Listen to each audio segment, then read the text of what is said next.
Hello, good evening, and welcome to the first of two videos exploring the all-new diplomacy system in Total War 3 Kingdoms.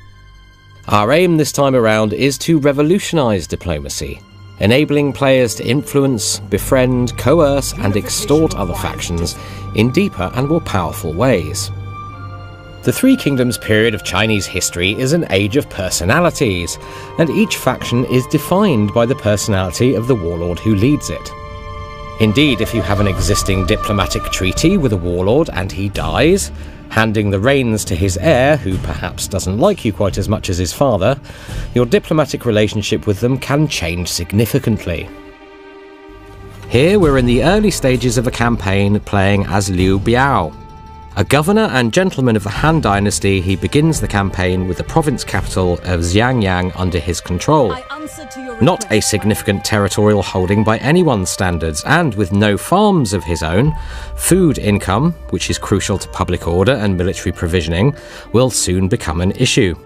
Plus, he's in the cauldron of potential crises that is the centre of the campaign map. However, looking south, we can see that Liu Biao also begins with two vassals under his charge, Cai Mao and Huang Shu. And in Total War 3 Kingdoms, vassals are no longer simple sources of income and support. Cai Mao owns a livestock farm, and as food is now a tradable resource, let's try and make him our campaign breadbasket. Looks like he's got up to 6 units of food he can potentially provide us with, so let's make the request. You can now haggle in diplomacy, adding, removing or modifying offers until you can find a deal that the other guy is happy with. Asking Cai Mao for 6 food produces a negative figure here, indicating his unwillingness with the deal on the table, so we have to find something that he values enough in return to sweeten the deal. The quick way to find out his price is to click the Make This Work button. In this case, he's demanding quite a hefty sum, which is sort of understandable, given he's got something of a monopoly on food in the area.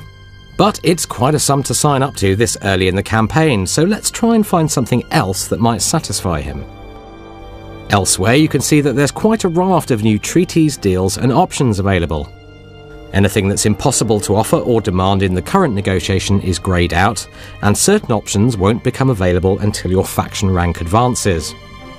Under diplomatic treaties, we have several offers available. Let's be the good guy and offer Cai Mao a guarantee of autonomy.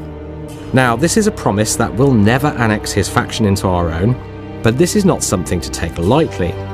If we were to later break that promise, it would be viewed as an act of treachery and would negatively affect our reputation with all factions. As we can see, it's something he quite likes, but 6 food still outweighs it in his own mind. So let's drop the asking price to 5, and yes, he's willing to agree to that. We propose the deal, and the food will be ours next turn. This method of haggling can be used in all your negotiations as you massage the deal to find something that works for both of you. As you can see, there's a lot of new tools to play with. Let's take a quick look at a couple more. If you're short on cash, you can request it from another faction, and perhaps offer to pay it back each turn in installments to make the loan more palatable. If you've gained a reputation for treachery, of course, characters will be less inclined to trust you in such matters. However, a loan can really make the difference when you need a quick cash injection. You can also offer to support the independence of another vassal state as it attempts to shake off the yoke of its parent faction. This is basically an offer to support them if they go to war with their owners. It's a great way of weakening a powerful faction by appealing to the underdog to rise up. And if they choose to do so, you'll automatically join them in their war. However, if you then make peace with the parent faction, this will again be viewed as a treacherous act. You can now use the threat of war as a negotiating tactic, though you must be prepared for the consequences. Perhaps you're on a war footing and running at a budget deficit in order to maintain your armed forces. So you request a regular payment from another faction, and they are disinclined to lend. You then threaten to go to war with them if they don't comply. Now at this point, the faction compares your military strength to its own and weighs up a host of other factors, such as the number of wars it's already engaged in, which of you has the best and strongest allies, and your treachery rating, for example. It then decides whether the cost of that war outweighs the regular payments. And crucially, unlike peaceful negotiations, when you saber-rattle the AI like this, you won't see the usual evaluation figures, making it a much riskier gambit. If they decide to call your bluff and reject your proposal, war is declared. Time to put your money where your mouth is. Certain core diplomacy functions can also be approached using the new Quick Deal menu, and this is a nice quality of life improvement.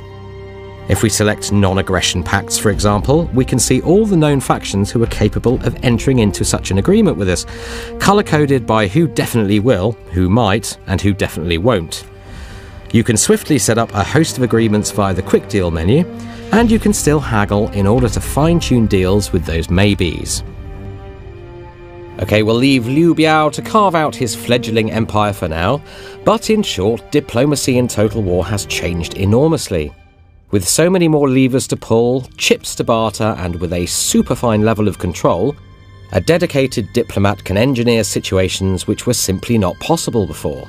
Stay tuned for part 2, in which we'll explore the new forms of alliance you can forge, the reintroduction of an old fan favourite feature, region trading, and much more besides.